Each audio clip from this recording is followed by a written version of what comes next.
Welcome to Fortress on a Hill. I'm Henry. I'm Danny. I'm Kagan. We're three leftist veterans that aim to expose the reality of the U.S. military's multiple wars abroad and to illuminate the damage military service does to Americans. American presidents throughout U.S. history have used American military and diplomatic power to force regime change of democratically elected governments around the world. Most veterans come from families vested in prior service, and American generals choose their own, ensuring diversity of thought never interferes with American warmongering. How can we stand by and do nothing while our military kills and destroys lives the world over, while telling Americans that all this death and destruction protects them from terrorists when nothing could be more false? Fortress on a Hill aims to change that. When something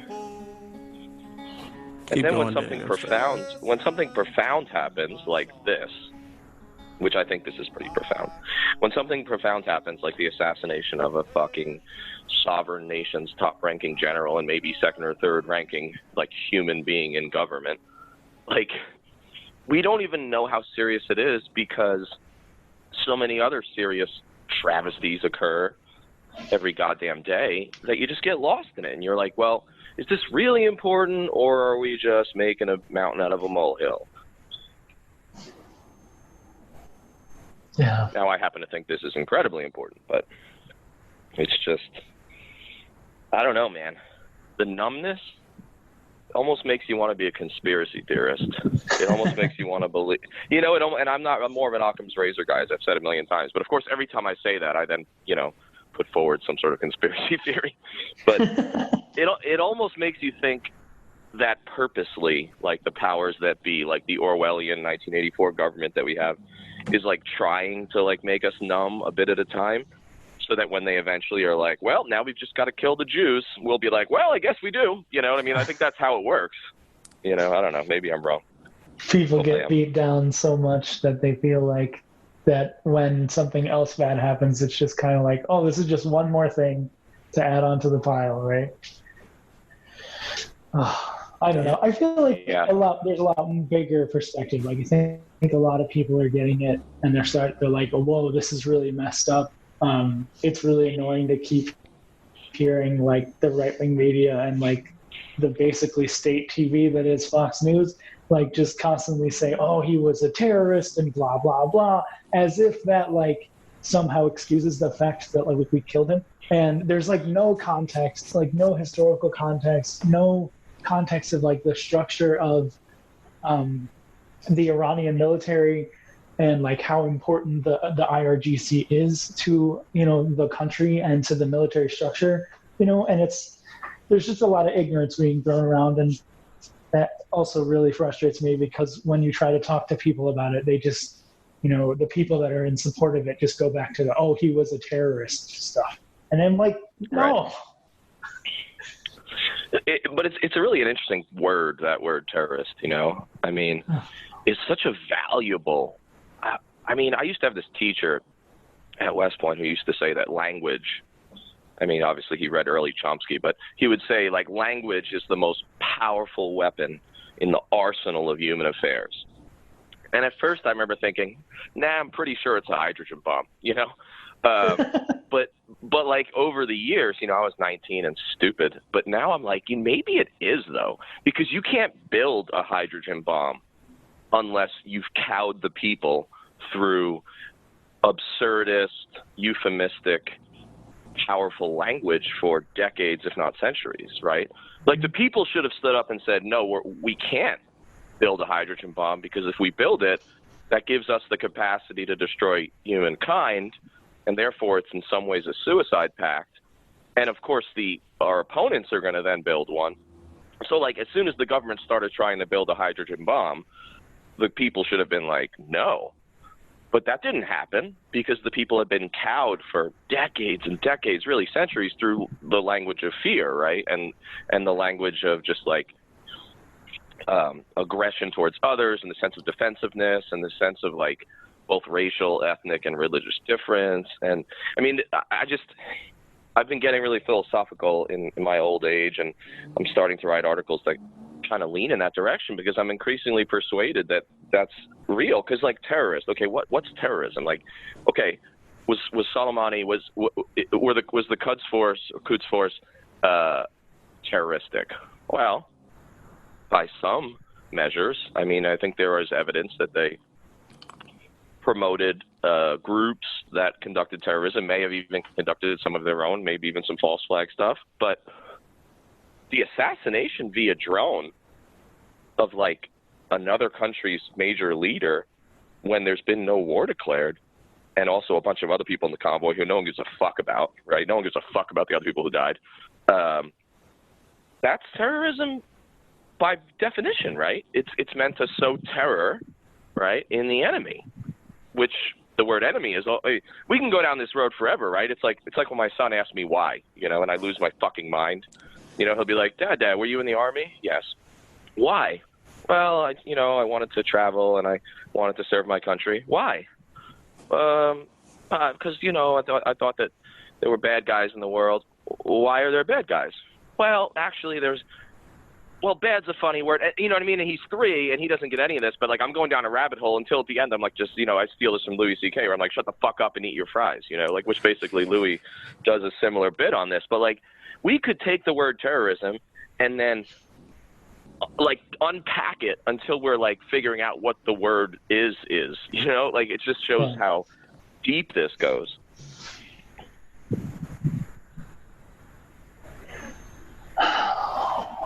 So, Henry, I mean, I know you started recording, so, I mean, we should probably just include what we've been talking about, right? We can. There's no problem. Because this is a bonus episode, I don't even know that it needs to have, like, the normal structure. This is just us talking about what happened, which, of course, listeners, is, in case anybody missed it, was the Trump administration's decision to assassinate via drone missile attack the head of the Iranian Revolutionary Guards Corps commander, Major General Qassem Suleimani, and also a bunch of other guys, including like the assistant commander of the Iraqi Popular Mobilization Forces, which is a conglomerate of Shia militias that, oh, by the way, deeply helped us, specifically the Iraqi government that we back, fight ISIS. In fact, since the Iraqi army collapsed in Mosul, that's why the PMFs, right, were formed. But nevertheless, we assassinated without a declaration of war, without congressional sanction, without even congressional notification, it seems, at least for the Gang of Eight, who you normally get notified, and we could break that down in a minute. We conducted an act of war. This is tantamount to war. And so I think what we're going to do today is just break that down and take everybody's thoughts on it, and then talk about why it's significant, what it portends. But I think you're right, Kagan, is the backstory that's just totally missing, because what you have is a left and a right mainstream media and political establishment that disagrees profoundly on whether this was a strategic move, right? Whether this was a good move. And they break down almost completely on partisan lines, with the exception of like Rand Paul, right? I mean, the Republicans completely back Trump. Democrats completely back the not Trump decision, or the opposite of Trump's decision. But they all agree on one thing, which is that Iran is responsible for all this. Iran's a malign actor. And the general, right, the head of the IRGC was basically a terrorist. I mean, every Democrat feels the need to say, look, I mean, Iran's bad, and this guy was a bad dude with a lot of blood on his hands. And, like, nobody's saying, well, maybe he existed in the capacity that he did, and maybe the IRGC was formed with the charter it has based on a very, very specific and complex and defensive, I think the key word here is defensive Iranian strategy in the aftermath of the 1980 to 88 Iran-Iraq war. And of course it goes deeper than that, and we'll jump in. But I don't know, what do you think? Should we just go around the horn? I mean, to the extent everyone is, prepared or thinking about it, and say, like, start with like what happened and what stood out about it, and then maybe we'll go back around and talk about some of the backstory that we think is missing? Well, you guys start, because I'll go last. Well, I wanted to. You started off on a really cool perspective, which is like, let's try and look at this objectively. Like, where we're not the United States and we're not, these countries dealing with this stuff. Like, let's just look at this as an object, something that happened, right? So I tend to look at Iran's decisions to make these moves, like you were saying about the way the Quds Force works. We can look at that as Iran's way of doing force projection, right? Because they don't have the incredible infrastructure of our country or other countries that are able to go out and use conventional military forces. So what do they have to do? They have to use asymmetric warfare. They have to use these militias, these Shia militias that are in conjunction with their ideology. So if we were looking at it from that perspective, I think that would give people a little more context into what's actually going on, instead of just blanketing this guy with they're terrorists and blah blah blah. If we looked at it from the perspective of, this is a country that doesn't have a lot of money. I mean, they're going through a really bad economic crisis thanks to our sanctions, and so they have to find a way to put their message and project their strength, like any country does, right? So I just think it's really unfortunate that we don't try to look at it from that perspective. I keep wondering how far American forces were from the actual drone site. Was it so close that shrapnel hit them? Because Danny, both of us have been to the Baghdad airport, the green zone and such. That's supposed to be an allied area.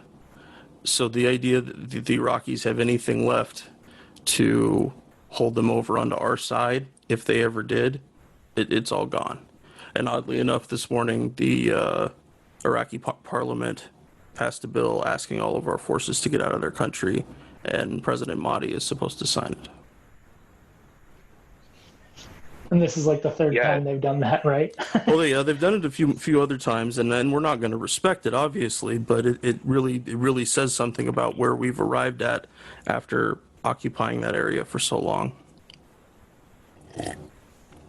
And yet we're still willing to put a gun to the head in their capital, and I'm being facetious, but I think you get my point. It is illustrative of how much matters in Iraq have gotten out of our control. How much, despite the presence of our forces, despite the bullying diplomatically that we continue to do, BIOP used to be an American city, BIOP being Baghdad International Airport. That's what we used to call it. Of course, you know that, you guys. But it used to be an American city, right? It was probably bigger than any city in Vermont, literally, when it was at full strength, right? Or close to it. The fact that, Iran had the wherewithal to have any presence there, that the general could fly in, and that we could then strike him via missile attack. I mean, I'm sure we still have troops at BIOP. I've not kept up with the force structure or the order of battle of American troops in Iraq for some time now, but I have to believe we have troops in and around BIOP, and so it is fascinating that, basically right on or right outside the airport in a convoy, we're, blowing this dude up. And it's wow, this is so demonstrative of, how out of control the whole situation has gotten. And then you say, well, how close are American troops? I'm wondering how close the drone operator was. Has it been put out? Was he in Nevada, or was he somewhere else in Iraq, or was he at another black site somewhere else? I mean, I don't know if this is how it went down, but it may very well have. It would be really instructive if some 20-year-old in goddamn Las Vegas popped the second or third most powerful head of, governmental person in a sovereign nation. Like, this is like war gone amok. Like, this is drone and AI warfare sort of like just gone off the rails. I mean, who could have foreseen this? The whole thing is insane, just from a structural point of view of like what actually happened, absent all context or all consequences. And why didn't Bush and Obama do it? That's something I've seen numerous articles mention or infer about a little bit, that they. So I want to say Dick Cheney had wanted to, and either Bush told him no, or the people pushing back on that a little bit said no, it's too disruptive to the region. Of course, Obama, being a little more conservative than that, probably said no right at the offset. But why was it that neither of them found any reason to do this? And like you've mentioned, Danny, we're talking about the rock star of the Iranian military. Someone who's not just a military officer, but a political presence in Iran, a very big presence. They were, even in their stupidity as far as warmongers go, they both said no. And not that, I mean, Trump's like if you give a mouse a cookie, he wants to push the button and kill the terrorists and do his circle jerk with his cronies. But why did they say no and he said yes? I think that it was a risk-reward calculus. I mean, I think for all their flaws, Obama's many and Bush's uncountable flaws, I think that they, and specifically most of the people around them, or at least elements of the people around them, were able to give their advice to the presidents and say, look, this is a bad guy. This is a guy who is, in our opinion, counter to American interests in the region, ... But, we stand to lose more in, A, the resultant instability of the region, B, the inevitable, because pride demands it, the inevitable retaliation against soft American targets, and then C, the increased likelihood of another war with Iran when we're already just absolutely trapped, especially back then, in quagmires in Iraq and Afghanistan. So I just think cooler heads prevailed. Like, I don't think it's because they felt any sympathy for the Iranian position or understood the context of our aggressive behavior since 1941 or definitely 53. I just think they did a risk-reward calculus and saved us the trouble. But yeah, what I fear is that in Trump land, he has he's like the perfect storm. Like, his unsteady temperament combined with his ignorance, combined with his laziness and his opportunism electorally, I think all of those combine to make him more malleable to the hawks within his administration to make this happen. I mean, think about it this way. You said, why didn't Bush kill him? Okay. If anyone was going to kill him, it ought to have been Bush around 2007 and 2008. Now, why? Because allegedly, and by the way, this isn't as open shut of a case as many people make it. I have no doubt that Iran played a role in backing the militias and their EFP, which were advanced IEDs, right? Their EFP, bonanza that went on killing hundreds of American troops, mostly in East Baghdad and other Shia areas between 2006 and 2008 or 9. But it's not an open shut case. I think to some extent Iranian influence has been exaggerated. But nevertheless, let's assume it wasn't. At the moment when Iran's support for the Shia militias that were killing, if not the preponderance for a while, at least a large minority of the American deaths in Iraq. I mean, one would think after 603, I think that's the count, Americans were killed by those Shia militias, specifically those bombs. Wouldn't that have been the moment to kill him? Like, why now? That's one of the things that bothers me. Why now? Yeah. Like, because he was maybe about to plan some attacks on a few diplomats and a few rocket attacks on some bases. I mean, that's some pretty minor shit compared to when we were in fucking Iraq and literally had nightmares about EFPs every day and every daydream as we left the gate, wondering if we were coming home with our life or our limbs. I mean, that ought to have been the moment. And here's the other thing. We just talked about the report, right? The film, the report, all about the lies associated with the CIA torture program. Well, because I'm a masochist, I rewatched Official Secrets with Keira Knightley and also Shock and Awe with James Marsden, about both of which were about the profound lies that got us into the Iraq War in the first place. So my question is this, like, why would we ever take the government's word for it on intelligence? Like, why would we, like, so in other words, Trump comes out and says we had to do this because he was planning and about to execute these attacks on American bases. But he provides no evidence, right? And why does he provide no evidence? Well, you know intel, right? Because, it's classified, official secrets, right? Secrecy, American security. All right, that may have played in a pre-Iraq war, lie us into war invasion. I mean, it still shouldn't have, because we've been lied to since 1776. But theoretically, it should have. Maybe that would have applied before 2003. But in a post-2003 world, I'm like, fuck secrecy. The risk reward there's more risk associated if you're lying than there is risk if you tell us something classified. So my thing for the rest of my life, and I will be such a cynic forever, I'll be like a curmudgeon, in my nursing home, telling all the other old people that are trying to play bocce ball that they should, never trust their government. But you shouldn't. I'm like, give me the evidence. Show me. Tell me what he was doing. Publicize it. The public deserves to know when you commit an act of war, when you de facto place us in a state of war, when you create a fait accompli where now Iran is going to have to retaliate. Like, you owe it to the family of the people that are going to die, and mark my words, going to die in at least the singular, if not multiple, Iranian retaliations. So it's like, I don't buy the evidence. Show it to me. Publicize it. Declassify it. Because why in the world should I trust you? In a world where I've seen those 3 movies in the same fucking 2-week period, I feel like I'm owed some evidence. No? Definitely.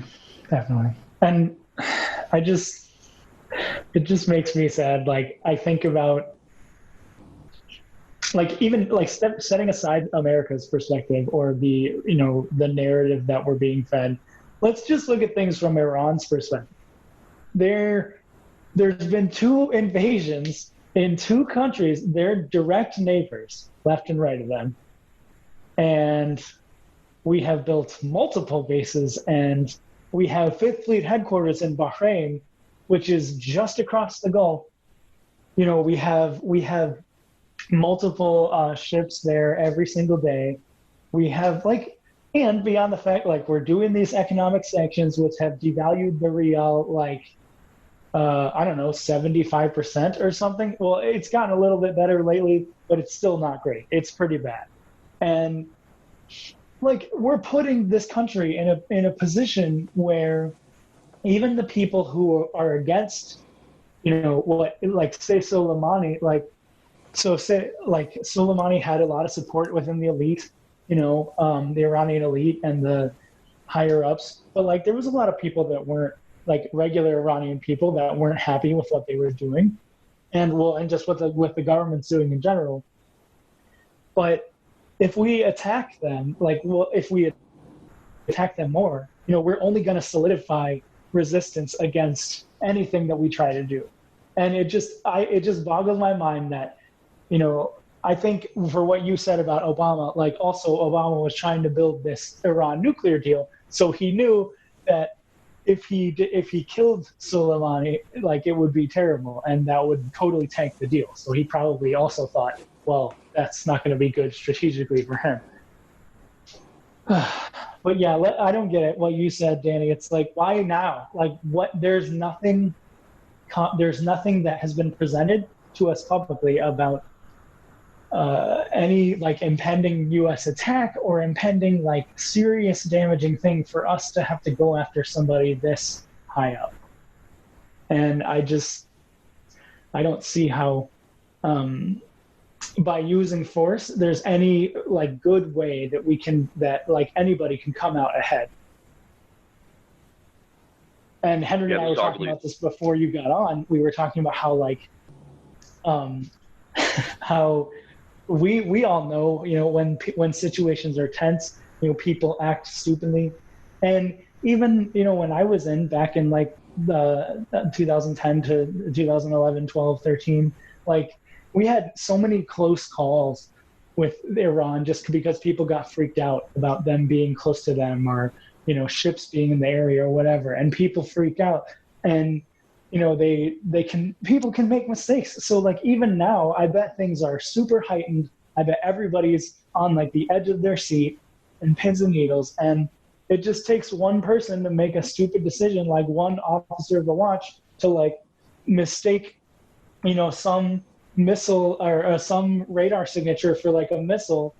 And then, you know, they end up making the decision to shoot back. Like, we don't, you know, that kind of shit happens all the time.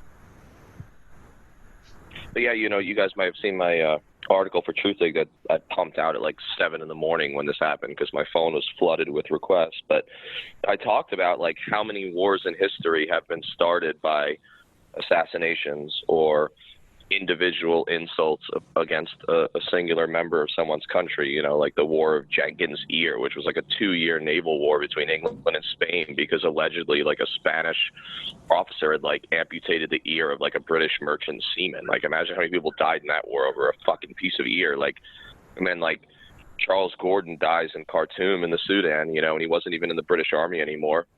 And the British go to war with Sudan and the Mahdi from like 1886 to 1898, deaths of tens of thousands, you know.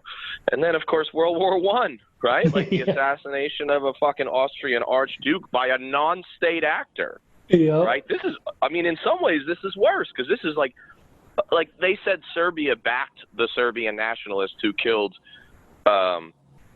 Ferdinand, but even if they did like, and even if they did, like, let's just like assume they totally backed him and they gave him the gun, right, and the bullets. It's like that's not even as severe and as overt as what we did, which is like one state actor bombed another state personnel. Like, it's incredible. Like these sorts of things, like you said, now the world's on a hair trigger. And the other thing you said that's so valuable is this is the most like, assume everything they say about fucking Soleimani is correct, right? Assume everything they say about him is correct. He's the most bloodthirsty terrorist in the world, right? That's how they're there. He's just as bad as Baghdadi, which is, of course, fucking ludicrous. But that's what they say, right? Assume that's true. This is still the most unstrategic or astrategic move of all time. Because what was the theory? What was the theory of sanctions and maximum pressure, right? Is that what they call it or whatever that the policy is? The theory has always been, and it's been a flawed theory, that if you squeeze the regime, right, enough, if you contain them, which just means surround militarily, and if you cripple them with sanctions, which of course counterproductively hurts the people most, right? And we've learned throughout history that sanctions tend to actually solidify the people with their government because they resent that their starvation, because they don't blame their own government. Maybe they should, but they don't blame their own government for the sanctions. They blame the outside entity vis-a-vis the United States that's sanctioning them. But nevertheless, the theory was if you starve them and you surround them militarily, the youth, the moderates, will rise up and they will overthrow the Ayatollahs, because most Iranians hate the regime. Now, there is some truth in the fact that the youth, in particular of Iran, is far more progressive and far more pro-Western than the youth in many other Arab countries. There's truth in that. In fact, the youth in Iran have a lot more in common with Americans than the youth in Saudi Arabia, ironically. But by doing this, by this egregious act of aggression, we have accomplished for the regime that with which they have been obsessed with doing and attempting to do since 1979, which is to solidify the entire population, for all its heterogeneousness, under as loyal to them. This is what that's going to accomplish. The people, when you attack another country, I mean, look at it. Look at September 11th. Look at Pearl Harbor. When you attack another country, everyone rallies around the flag. Stupidest thing Japan could have done was attack Pearl Harbor. Why? Why? Because less than a year before Pearl Harbor, when Roosevelt wanted to put in place a peacetime draft in order to prepare for the potential of impending war, that passed Congress by one vote. Because literally half of Americans were isolationists, or at least opposed to entering the European and Pacific Wars. But the minute they attacked us at Pearl Harbor, the fucking moment they attacked us at Pearl Harbor, you couldn't find an isolationist. You couldn't find a pacifist. They disappeared. They went underground, right? 99% of people rallied around the flag. So why would we want to do this? I mean, I just want to know what effect they even think this is going to have. They think because of this, now the Iranians are going to, overthrow their government? Fuck no, they're going to rally behind the government. Even if they hate that government, they're going to say, still, we'll take an Iranian government that we don't like over American foreign aggression that we don't like. And it's like the counterproductivity of American foreign policy since at least 2001 is so staggering that it makes me believe that either the most incompetent people have led our government and only incompetents are allowed to the top, which seems ridiculous. That can't be true. I mean, it can't be totally true. Maybe it can. I don't know. Or B, there's an agenda amongst a proportion of the elites, and that agenda is to drum up a war. That the agenda is to fight endless war in order to control the populace. It seems to me, I don't know, is there a third scenario? You guys tell me. We've been so counterproductive that it's hard not to believe that one of those two is true.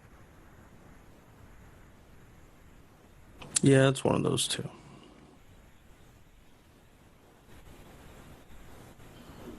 I don't know. It's scary.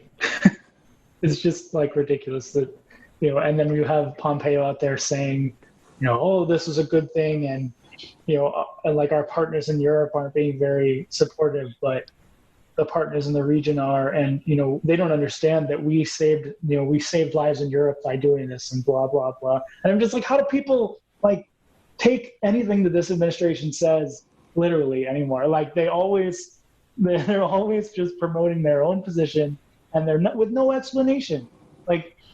I would be more willing to listen if they were giving an explanation as to why, other than the stupid platitudes of he was a really bad guy and needed to get taken care of. That's the same bullshit we've heard for the last 18 years about why we need to keep doing what we're doing. And it doesn't seem like anybody. And I know there's probably people that are working in the State Department and in the DoD and in, these different levers of power that are trying to, work through these scenarios, but they're the ones that aren't getting any press. Nobody's talking to them. Nobody's asking them, okay, what is an actual strategy for what the fallout will be? Because all we keep hearing is this was a good thing. And we need to keep, this was a good thing. But nobody's telling us why or what we do about it now. And why was killing him the only option? Exactly. Right? Exactly. I haven't heard anyone explain why that was the best policy. In other words, I mean, call me crazy, but we have pretty good military. I heard we have these Navy SEAL guys, and apparently we probably might have been able to intercept his convoy with overwhelming force. He was at the fucking Baghdad airport. Come on, we could have easily done that. I think we've got some guys nearby. I heard we have bases all over the Middle East. I don't know if that's still true. But, what if we surrounded his convoy, captured him, publicized publicly the evidence against him specifically and Iran more generally, essentially tried him in the court of public opinion and held him as leverage for Iran to call off the attacks? Possible, right? I'm not even saying that I would have done that, but it's another option that might have at least catalyzed negotiation. Now, maybe not. Maybe they would have upped the ante on those attacks because we captured him. Maybe. I'm not even I'm not even saying that was definitely the right scenario. But isn't it more likely to catalyze negotiation and diplomacy than assassination? I mean, just in human behavior, right? Like, if you want to talk to somebody, right, even if you don't like them, like punching them in the nose or punching their best friend in the nose isn't usually the best way to get them to think rationally, is it? I mean, just from a psychological point of view, no? I doubt if we did use ground forces that he would have made it back to wherever they're camped at alive. Given that, it seems like lately we can't do anything but kill terrorists. We can't capture them. We can't, it just, so yeah, the SEALs or Delta is going to go and peg one on the wall again, but leave us in the same position we're in now. Yeah, you're probably right about that, because like, who knows if his convoy would have gone peacefully or whether they would have chosen martyrdom. But I mean, it's just the whole thing. And then here's where I think we need to go with it, because the last thing we need is for Danny to make the bonus episode like longer than an hour, but especially since we're only talking one topic. But I think we have to go to context, and we could all weigh in here. But like, I don't know, like I wrote an article back in June called The View from Tehran, and I just finished an article that'll be in antiwar.com tomorrow called Who Started It? And both of those articles are about walking a mile in your adversary's shoes and understanding like their viewpoint. And like, sometimes when I read as a historian, sometimes I like get so frustrated with how wrong America has often been that I want to like wave Iranian flags, just like the hippies used to wave like People's Republic of Vietnam flags, and I wouldn't necessarily do that in practice, but it like makes me want to like tattoo a fucking Iranian flag on my fucking bicep, because I'm so sympathetic in many ways to their cause. Now, not because I like their government. I think their human rights record is abhorrent. It's like right below Saudi Arabia in shittiness. But Saudi Arabia, there are shitty human rights violators, right? There are tyrants. We like them. But I mean, just a brief walk down memory lane. Like, we overthrew their democratically elected prime minister, Mohammad Mossadegh, in 1953 because he had the audacity to nationalize Iran's oil, which nationalize implies it was their oil, right? Would we allow fucking Russian companies to fucking do all the fracking in fucking North Dakota? I don't think so. We'd probably nationalize that shit too and tell them to go fuck themselves. But nevertheless, so we overthrow their probably first democratically elected and highly popular and mostly secular prime minister, and put in charge a king. And the king, the Shah, obviously rules with an iron fist. He's got one of the most brutal intelligence services of the era, and this was an era of brutal intelligence services. You had the Stasi in Eastern Europe, and in this case, you had the Savak in Persia, in Iran. So there's that. And then there's, the Iranians get fed up with the Shah, and thereby, through the transitive property, I took math in high school, so I remember that. Anyway, through the transitive property, they also blamed us, and so there's the hostage crisis and blah, blah, blah in 1979. But, none of the hostages were, executed. I'm not saying they should have taken the hostages, but, let's have some, perspective and scale, right? Okay, so, 52 hostages, I believe, were taken in 79, and they're held for a little over a year. None of them were murdered. I'm not saying they were treated wonderfully, but they weren't murdered. But then, less than a year later, Iraq, a brutal dictatorship that we thought was so brutal we had to invade it twice, we back it. We back them, and they invade Iran. It's an unabashed, aggressive invasion.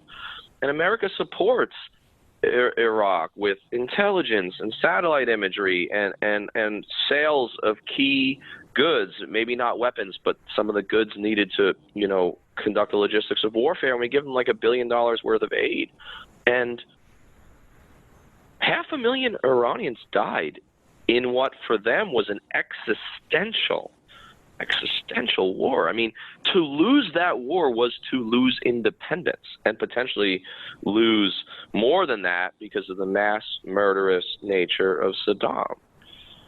And during that war, because we were like protecting Kuwaiti and other states that were allied to other Arab states, small Arab states that were allied to Iran, or to Iraq, Iran out of desperation was trying to sink like Iraqi and then their allied oil tankers, just for a war necessity.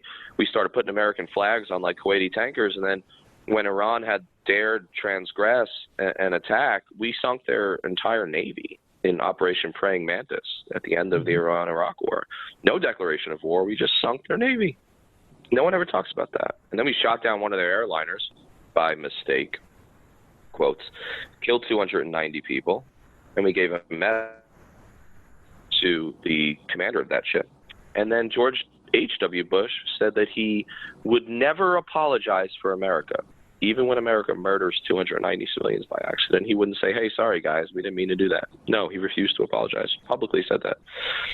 All this goes on, right? All this goes on. And this is the perspective from Tehran. And then, like you said, in 2001 and 2003, we surround them with military bases on a level never before seen in their history. On both sides, we invade and occupy their two largest neighbors to the east and the west. And then, worse still, in 2002 and 2003, we start threatening them. We start saying we're implying that after Iraq, you're next. We put them in the axis of evil. There's only 3 countries in that motherfucker, right? In that triumvirate. And like country number 1, Iraq, just got regime changed. And if you're Iran, you're like, well, the North Koreans might have nukes or almost have nukes, so they're probably not going next. I mean, the writing was on the wall. If the whole Iraq thing had went more positively, they were next. In fact, there was that widely published quote from one of the neocon insiders in the Bush administration early in the Iraq invasion where he said, everybody wants to go to Baghdad now, but real men want to go to Tehran. I mean, Iran they can read. They're a literate, educated society. They read our newspapers. This shit is published around the world.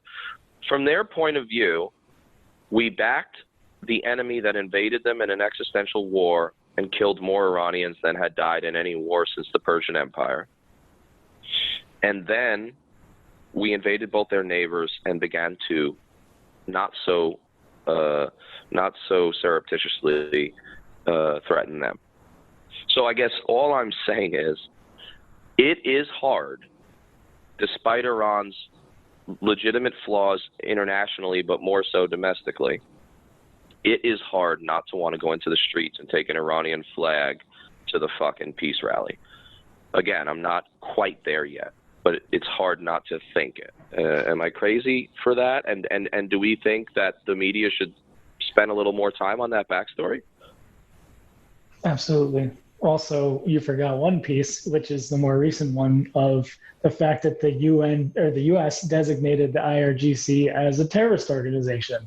So thereby giving them access to use the AUMF, which is already a fucking flawed and stupid thing that should absolutely be taken care of, but legally has given them cover to create these strikes and to do more. So that's like all that history together has created the situation where we're in, where the administration can continue to say everything we're doing is legal and, this is good for us. And Mike Pompeo said, you can't get away with using proxy forces and think your homeland will be safe and secure. We're going to respond against the actual decision makers, the people who are causing this threat from the Islamic Republic of Iran. I'm like, this is so fucked. And there has to be people somewhere in government that are willing to stand up to this and say no more. But unfortunately, it doesn't look like we have those people. Oh, you're right. And you know what's fascinating about Pompeo's doctrine, let's call it the Pompeo doctrine, that your homeland will not be safe if you use proxy forces. Well, that's a fascinating, novel doctrine, because if I was Iran, I would say, and I'm sure they will if they haven't already, I would say, great point. You, America, use more proxy forces in the greater Middle East than anyone at all. So I guess that means it's okay for us to conduct attacks on your homeland. So when we send somebody with a fucking bomb into your subway system, we're going to make the same argument. Or more directly related, when we drop a bomb on, Mark Milley while he's on a tour of the troops in Afghanistan, we're going to say, listen, you can't get away with using proxy forces. I mean, U.S. Kurdish allies, U.S.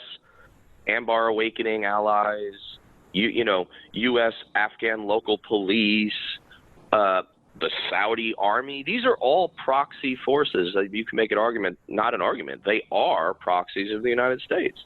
Yeah. So if the Pompeo doctrine holds, then, the logical conclusion is that it's okay to attack the American homeland. I think it's an extremely, extremely dangerous doctrine.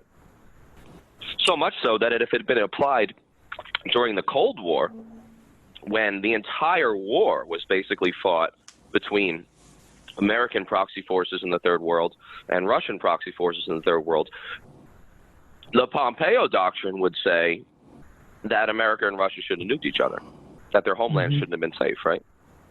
I mean, absolutely. It may sound like an absurd extension of the logic, but it's not. I mean, the guy went to West Point, which means he took 4 semesters of mandatory history. I don't know what his major was. Maybe he was a history major.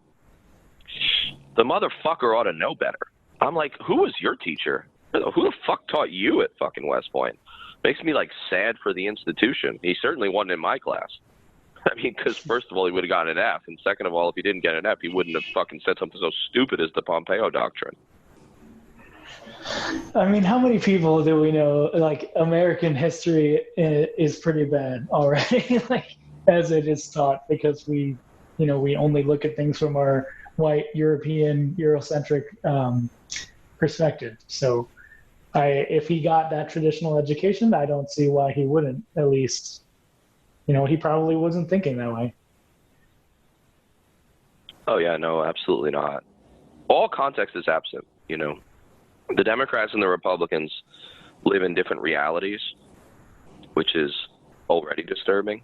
And I don't think we could have the events that have been unfolding over the last 19 years. I don't think they could have unfolded quite as absurdly had not the partisan divide grown so tribal, had not, especially in the post-Trump era, or at least in the post-Fox News era, had not Americans begun to live in absolutely alternate realities with alternate facts, right?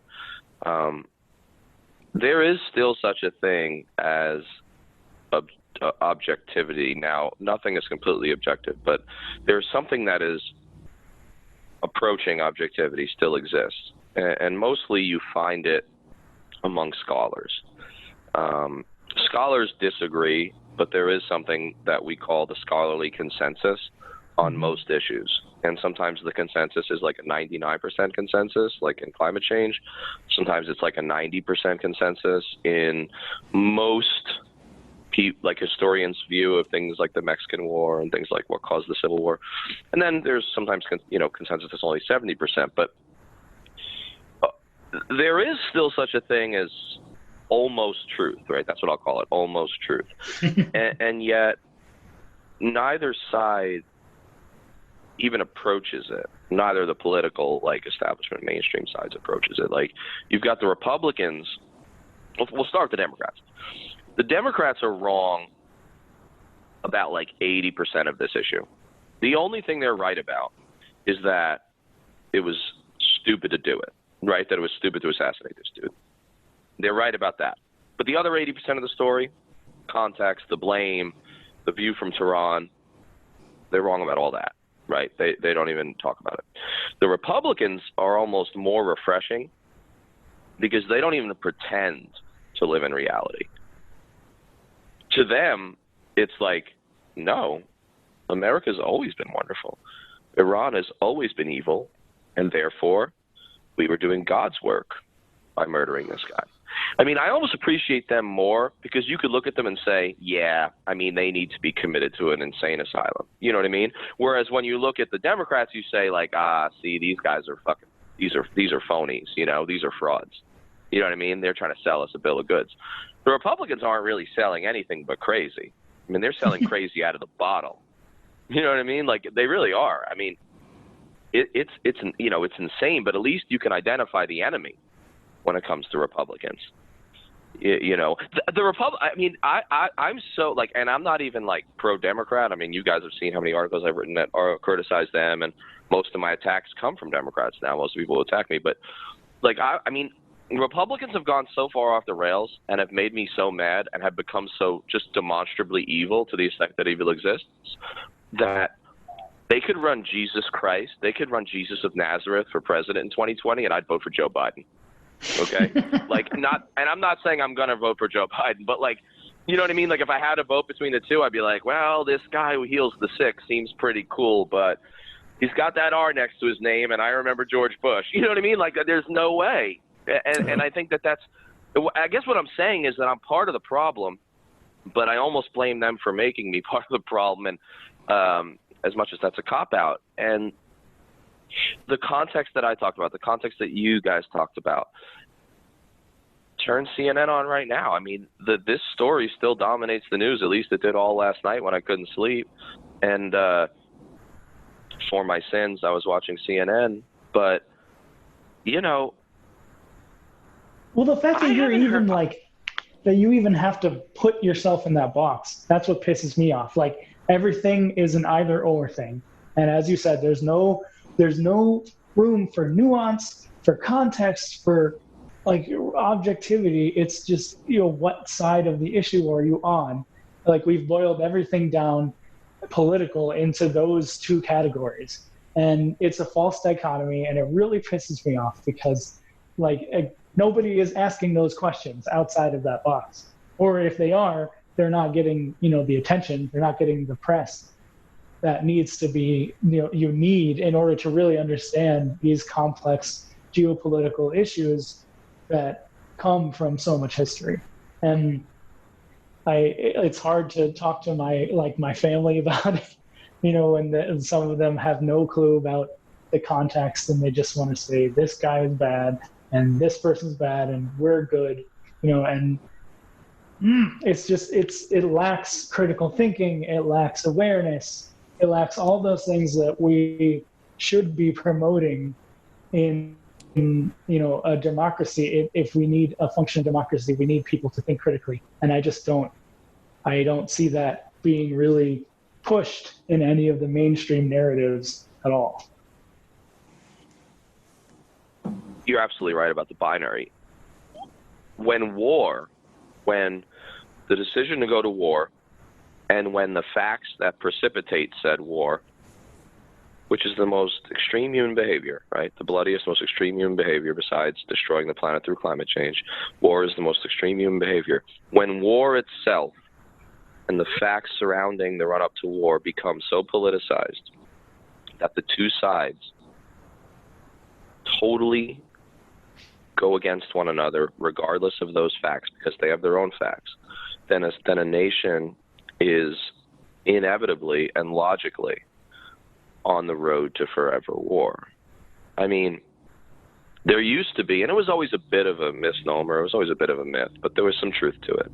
During the Cold War, there was this phrase, you guys have probably heard it, a popular phrase among historians and political scientists, where they would say, partisanship stops at the ocean's edge.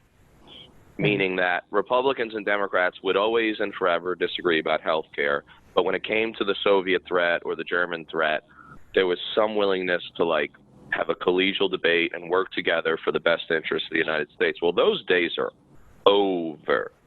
Mm-hmm. Over. Look at the vote on Syria, right? Not a single Democrat flipped. Look at the vote on Yemen. What? 10 Republicans flipped. Look at every single congressman and every single senator has been forced to give a statement on their website or on the TV networks. And how many Democrats have supported Trump? I think the answer is 0, at least full out. And how many Republicans have supported, that Trump was, were against Trump? I mean, Rand Paul and maybe a couple others. I mean, it's Except become... when it comes to the defense budget, basically. Right, and then on the defense budget is, it's the only bipartisan thing, right? I mean, unless you're Bernie Sanders, like everyone's voting for it. But, this is scary, scary stuff. I think we've beat this up a little bit, and I have a feeling on our next episode we're going to have to readdress this in a shorter segment because, tell me if I'm way off base, but let's say we record later this week or early next week. It is very likely, not definite because they may be patient, but it is very likely that we're going to have to discuss Iran's initial retaliation because it may already have happened. In fact, it may already have happened. Probably not, but it may have already happened by the time this episode is released, by the time our listeners are listening. So I think we're going to have to readdress this. But the last point that I want to make is this. It's a constitutional point. People seem to have forgotten about the constitutional structure surrounding war making. Well, what Trump did with this action is he made war. Well, first of all, he committed an act of war, but secondarily, but more importantly, I think, he made war inevitable, right? Now, what he did was he created a war, and then he, at best, right, left Congress, the media, and the people to pick up the pieces and decide whether to support their country now that their country's at war, which puts those people in a very difficult position because to not support the war that Trump just started is to seem unpatriotic and against the troops, right? Let me give you an example of when this happened before and why the Constitution, as far as the Constitution says, this is not how it's supposed to work, right? There's supposed to be deliberation in the legislative body as to whether war is necessary, right? Unless it's directly in self-defense, in which case the president has 90 days, before Congress has to sanction it, War Powers Act and all that. But I have a problem with the War Powers Act. It doesn't get me started on that. We'll do that in another episode. But legalistically, here's something that happened in the past. In 1836, I promise I'll try to be brief. In 1836, Texas slaveholders, who were illegal immigrants, most of them in Mexico, decided to rebel against Mexico's sovereignty over the province of Texas because Mexico had outlawed slavery and Mexican law said, and they had agreed to it when they first came, that they had to convert to Catholicism. That was the rules. That was their sovereign nation's rules. They have every right to do that, right? Well, the Texans, who were really just Americans from the South, who decided to get free land in Texas or cheap land in Texas, they wanted to be slaveholders because they were monsters, and they wanted to stay Protestant because they wanted to stay Protestant, and they thought that Catholic Mexicans were subhuman. So they had a rebellion, and they broke off and formed their own republic. Now, according to international law at the time, even the British said, this was still part of Mexico. Mexico abrogated the treaty that Santa Anna had been forced to sign on pain of death. Okay, so he had been forced. So they nullified, they annulled that, and they continued to say that Texas was theirs, and there was even some fighting along the border. Well, Southerners and some Westerners in the United States had always wanted to annex Texas, and Texas wanted to be annexed. But for 9 years, it wasn't done. Because similar to the reason that Soleimani wasn't assassinated earlier, the cooler heads in Washington realized that the annexation of Texas was tantamount to war with Mexico, right? Because according to international law and according to Mexican policy, Texas was still theirs. James K. Polk gets elected as a dark horse, probably America's biggest dark horse candidate up to that point. No one had ever heard of him, but he became a big populist. And he ran on two platforms. One, I'm gonna take the Oregon country from the British, but he meant that through negotiation, not war. And two, I'm going to annex Texas. Okay. Gets elected. He supports the annexation of Texas. Tantamount to war, right? Then, using his commander-in-chief Article 2 authority, he sends an army, small army, about 5,000 guys, but our army was so small that was a big portion of it, under Zachary Taylor, who later became a president, into Texas. Okay, that was another act that was tantamount to war. But then even further, he sends them across the Nueces River to the Rio Grande. Now, the entire international community agreed with Mexico that the Nueces River was the boundary, because when Texas was a province of Mexico, the Nueces River, which is just north of the Rio Grande, was the boundary. So therefore, when Texas secedes, right, even if that was legal, when Texas secedes, the Nueces would remain the boundary, right? But the Texan rebels were like, we kind of want that land between the Nueces and the Rio Grande, and so they really wanted what became Corpus Christi, blah, blah, blah, blah.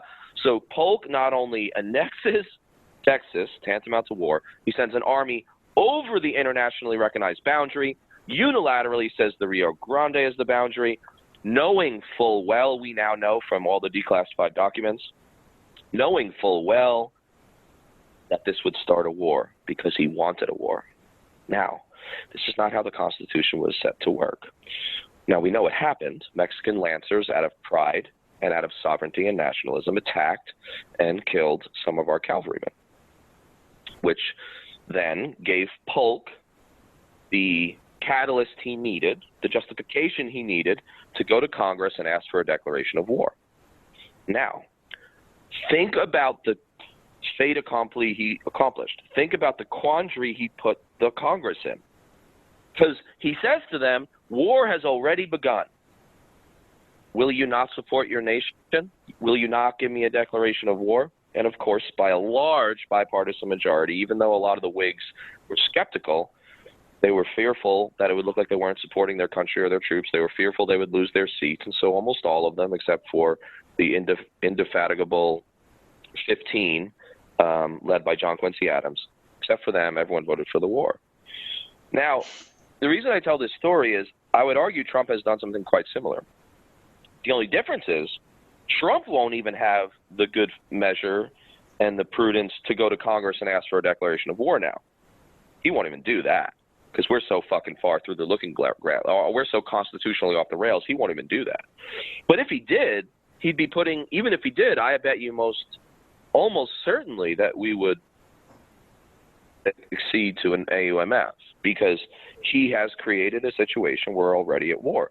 But we all know, all three of us, and I think most of our listeners know, that this is not how the Constitution was designed regarding war making.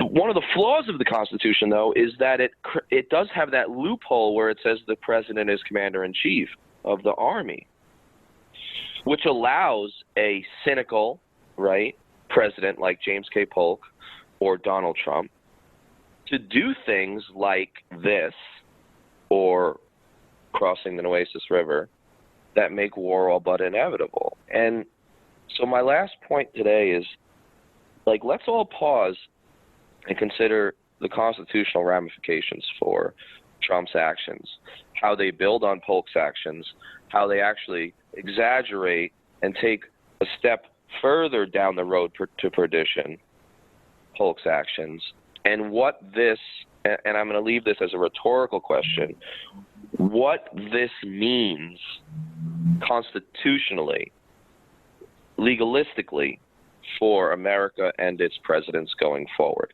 And all I'll say is count me concerned about what this portends, if that makes sense.